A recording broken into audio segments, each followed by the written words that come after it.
Assalamualaikum dan salam sejahtera. Seterusnya kita sambung subtajuk 2.2 keperluan nutrien oleh tumbuhan. Oke, seperti yang kamu tahu, semua organisme hidup memerlukan nutrien ataupun bahan makanan. Begitu juga tumbuhan. Oke, dan kamu sudah belajar dahulu masa mendengar rendah, masa sekolah rendah bahwa tumbuhan boleh membuat makanannya sendiri. Makanan apa dia? Oke, tumbuhan boleh membuat glukosa.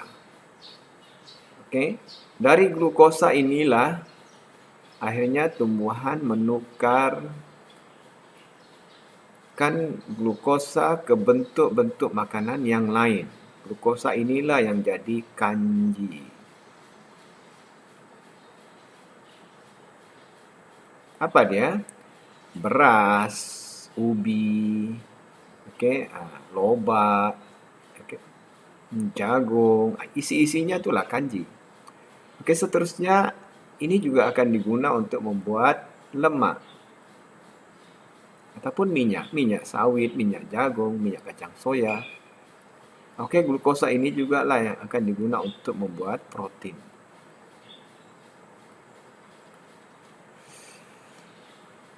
Oke, soalnya tapi protein ini memerlukan mineral lain. Protein memerlukan phosphorus, sulfur, nitrogen. Oke, tumbuhan melalui fotosintesis hanya menghasilkan CHO, karbon, hidrogen, oksigen. Jadi soalnya, adakah tumbuhan boleh hidup berbekalkan hasilan fotosintesis saja? Glukosa. Contoh kita lah, hidupkah kita kalau dikasih makan nasi dan air saja? Ya, kita boleh bertahan, tapi kita akan menunjukkan gejala-gejala atau masalah-masalah tertentu. Oke, macam kamu tengok kalau kurang protein akan jadi kwashiorkor. Pertumbuhan terjat. Begitu juga tumbuhan. Jadi tumbuhan ini walaupun boleh melakukan fotosintesis, tapi tumbuhan masih memerlukan nutrien tambahan. Oke, apa dia nutriennya? Kita panggil dia mineral ataupun dalam bahasa kampungnya garam. Ataupun dalam bidang pertanian, garam dibekalkan dalam bentuk ini. Tahu kita nih, apa ini? Baja kan? Baja itu garam. Ada yang kelat, ada yang masin. Oke? Jadi, makanan tambahan tumbuhan ialah garam atau mineral ataupun dalam bahasa pertaniannya baja.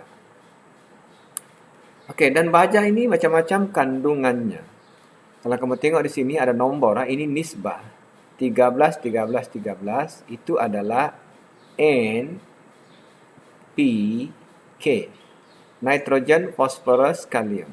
Ini lain nisbahnya. 15, 5, 10. Sebab baja untuk benih, baja untuk buah, baja untuk pokok besar tidak sama. Dan di sini kalau kamu perhatikan ada tambahan selain daripada NPK tadi, NPK maknanya nitrogen paling banyak 15. Ada lagi tambahan iron. Iron ini bukannya strika, ferrum atau besi. Oke.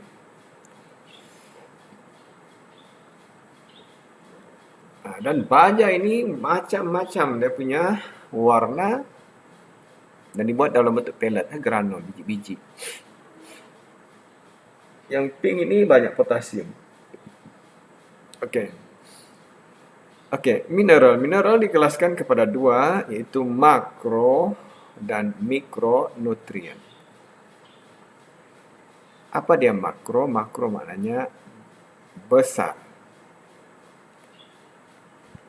Jadi inilah nutrien yang diperlukan dalam kuantiti yang besar. Banyak. Macam kita lah. Kita punya makronutrien, apa dia? Karbohidrat dan protein. Kita kena banyak makan itu. Vitamin kita ambil sikit, garam kita ambil sikit. Oke, makronutrien. Apa ahlinya? Oke, ingat ya ini. NPK, CAS. CASMGOH. NPK, CAS, MgO. Oke, nitrogen, fosforus, kalium, kalsium, sulfur, magnesium, oksigen, dan hidrogen. Sementara mineral lain yang diperlukan dalam kuantiti yang sedikit, mikronutrien namanya, antaranya boron, molybdenum, ferrum, mangan, koprum, dan zinc. Oke, ini bukan logam, dia mineral, ion. Kamu belajar dalam, kalau pernah dengar, sebatian ion. Garam ferrum, garam magnesium, garam kalsium. Okey, ingatlah, nutrien ataupun mineral dikelaskan kepada dua kumpulan, iaitu satu, nutrien-nutrien yang diperlukan dalam kuantiti yang banyak, dan kelas yang kedua iaitu nutrien diperlukan dalam kuantiti sedikit, makro dan mikronutrien. Okey, ini eksperimen di makmal. Apa berlaku kalau tumbuhan ini kekurangan nutrien? Okey, cuba perhatikan nih eksperimen ya.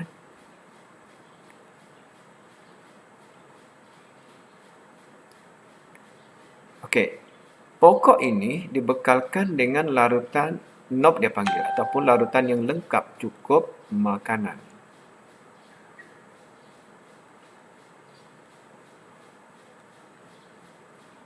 Okey, larutan NOP. Jadi kamu tengok anak jagung ini ditanam pada tarikh yang sama, okey, dari benih ataupun biji yang sama.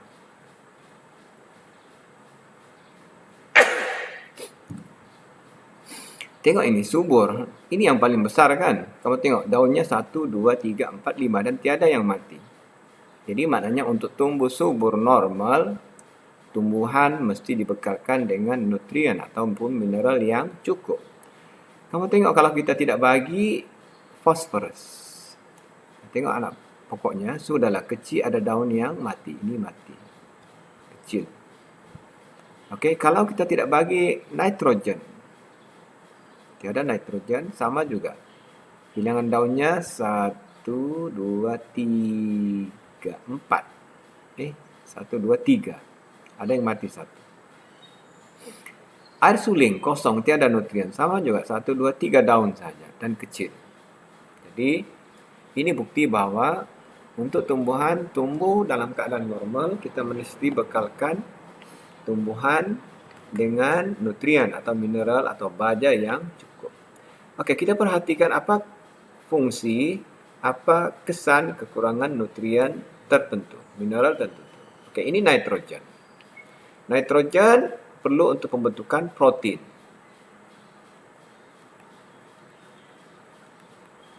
Dan protein seperti yang kamu tahu untuk tumbuh sarang.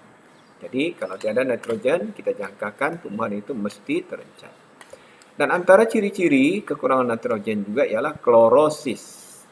Okey, hijau daun dipanggil klorofil. Jadi kalau tiada klorofilnya, gagal dibentuk, maka dipanggil klorosis, daun kekuningan. Jadi kalau kamu nampak pokok, daunnya kekuningan, yang lain hijau, maknanya pokok itu kekurangan nitrogen. Kemungkinan besar kekurangan nitrogen.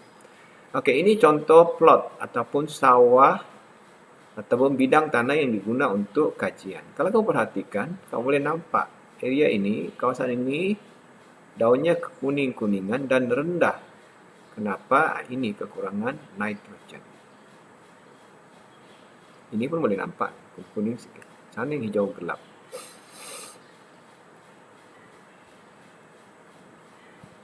Okey, next. Okey. Ini pokok jagung. Ini dibagi nitrogen. Ini diberi nitrogen cukup. Ini tak dibagi, tiada nitrogen. Kamu tengok, ini lebih tinggi, ini rendah. Jadi, nitrogen itu penting untuk tumbuh sarang. Oke, tengok ini. Saya rasa daun tembakau kali ini. Ini ada nitrogen. Ini negatif, tiada nitrogen. Jadi, tembakau yang dijual daunnya.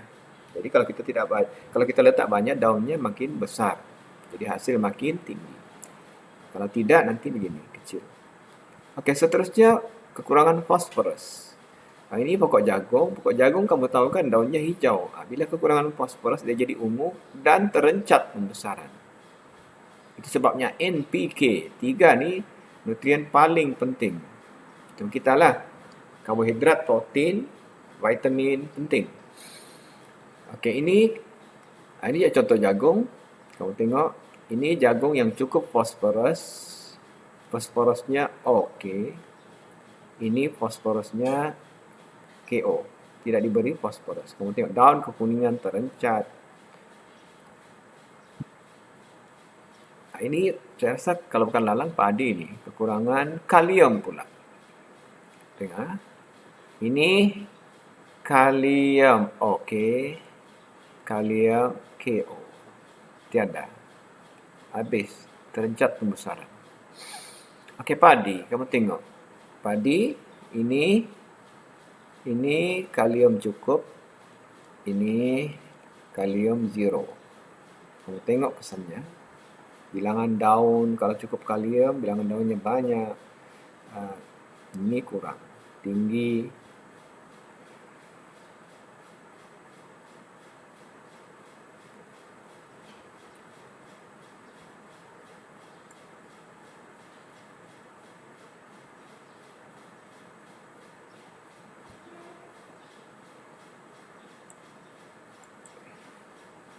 Ini fosforus tadi. Kamu tengok limaunya nampak besar, tapi kulitnya jadi menebal. Susah mau dikupas.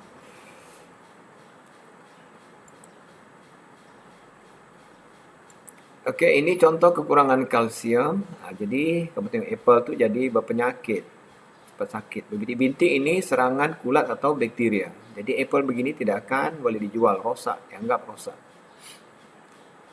Okey, seterusnya kekurangan magnesium. Magnesium adalah unsur klorofil. Kenapa daun hijau? Sebab ada magnesium. Jadi kalau kekurangan magnesium, maka daun akan tidak hijau ataupun kuning. Kita panggil apa tadi? Klorosis. Gagal pembentukan klorofil. Akhirnya daun ini akan mati. Kenapa? Tiada bekalan makanan.